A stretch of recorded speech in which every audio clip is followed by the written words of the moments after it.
တခါတော့ပေါ့ကွယ်ဝိရဟရမင်းကြီးရဲ့တိုင်းပြည်မှာ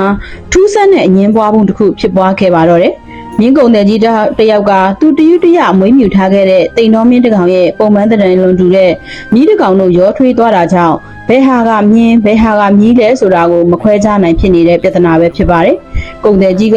ဒုက္ခပါပဲကွာဒီနှစ်ကောင်ကအရွယ်စားကရောအမွေးအယောင်တွေကရောတပုံစံနဲ့တူနေတာဘယ်ကောင်ကငါရဲ့တိမ်တော်မြင်းလဲဆိုတာကိုတော့ဝေခွဲမရဖြစ်နေပြီဆိုပြီးစိတ်ညစ်အားငယ်နေပါတော့တယ်ဒီအချိန်မှာပဲသူ့ရဲ့လူယုံတော်ကြီးကတခင်ကြီးဒါကိုမဟုတ်တာဒုက္ခမိန်စီမှာတွားရောက်အစစ်ဆေးခံရင်တော့အဖြေပေါ်မှာတေးကြပါပဲခမညာလို့ရှောက်တင်လိုက်ပါတယ်ဒါကြောင့်ပဲကုံသိန်းနဲ့လူယုံတော်တို့နှစ်ယောက်ဟာမဟုတ်တာဒုက္ခမိန်ရဲ့ယုံတော်ရှိရာကိုရောက်ရှိလာခဲ့ပါတော့တယ်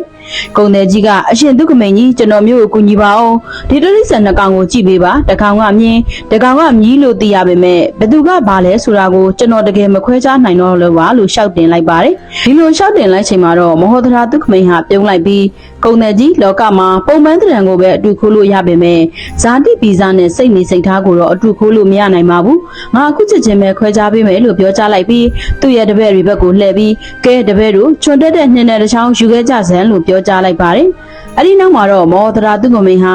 မြင်းနဲ့မြီးကိုမြင်းတစ်ချောင်းထဲမှာရှင်ရက်စေပြီးနှင်းနံကိုယူကတလိษံနှစ်ကောင်လုံးကိုတလက်စီရိုက်ပုတ်ပြီးစမ်းသက်ပါတော့တယ်နှင်းနံနဲ့ရိုက်နှက်လိုက်ချိန်မှာတော့တလိษံနှစ်ကောင်တွေကတကောင်ကရုံးကန်အော်ဟစ်ပြီးတော့ဒေါသတွေထွက်လာပါတော့တယ်ဒီချိန်မှာပဲမောဟဒရာတုကမိန်က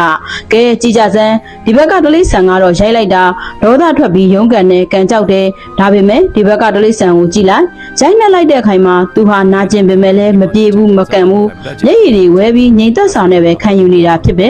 ဒါဟာဘာကိုဆိုလိုတာလဲသိကြလားလို့မေးမြန်းလိုက်ပါတယ်ဒီလိုမေးမြန်းလိုက်ချိန်မှာတော့ပရိသတ်တွေဟာလည်းငြိမ်သက်ပြီးစိတ်ဝင်စားနဲ့မောဟဒရာရဲ့စကားကိုစောင့်မျှော်ကြည့်ရှုနေခဲ့ကြတာပေါ့အဲ့ဒီနောက်မှာတော့မဟောဒရာကကုံတဲ့ကြီးဒေါသတကြီးနဲ့ကန်ကြောက်ပြီးအော်ဟစ်နေတဲ့ကောင်ကမြီးပဲဖြစ်ပြီးဘာလို့လဲဆိုတော့မြီးဆိုတာဟာခန္ဓာရည်နေပြီးအသိဉာဏ်နဲ့တဲ့အမျိုးအစားမှုပါ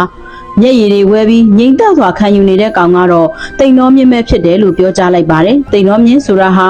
ဇာတိမြတ်တဲ့တတ္တဝါဖြစ်လို့နာကျင်မှုရဲ့ဒဏ်ကိုအန်တုခံနိုင်သွမ်းရှိသလိုသူတော်ကောင်းတွေလိုပဲတီးခံခြင်းတရားလည်းရှိပါတယ်လို့မဟောဒရာကရှင်းပြလိုက်ပါတယ်ဒီချိန်မှာပဲကုံတဲ့ကြီးဟာဝမ်းသာအားရဖြစ်သွားပြီးမှန်လားပါအရှင်ရဲ့အရှင်ပြောမှပဲကျွန်တော်မျိုးသတိထားမိပါတော့တယ်ဒါဟာကျွန်တော်မျိုးရဲ့တိမ်တော်မြင့်အစ်မှန်ပါပဲလို့ဝမ်းမြောက်ဝမ်းသာပြောကြားလိုက်ပါတော့တယ်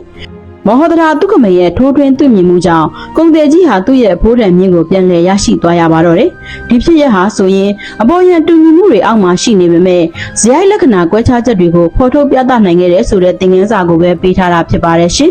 ဒီ channel လေးကနေပြီးတသားမီမီတို့အတွက်ဘုရုတုတရစင်မဲ့ပုံမြင်လေးတွေကိုအမြဲတင်ဆက်ပေးနေမှာဖြစ်လို့ like and subscribe လုပ်ပြီးအားပေးခဲ့ပါအောင်နော်အချိန်ပေးပြီးကြည့်ရှုအားပေးခဲ့ကြတဲ့ပရိသတ်တိုင်းကိုလည်းကျေးဇူးအများကြီးတင်ပါတယ်ရှင်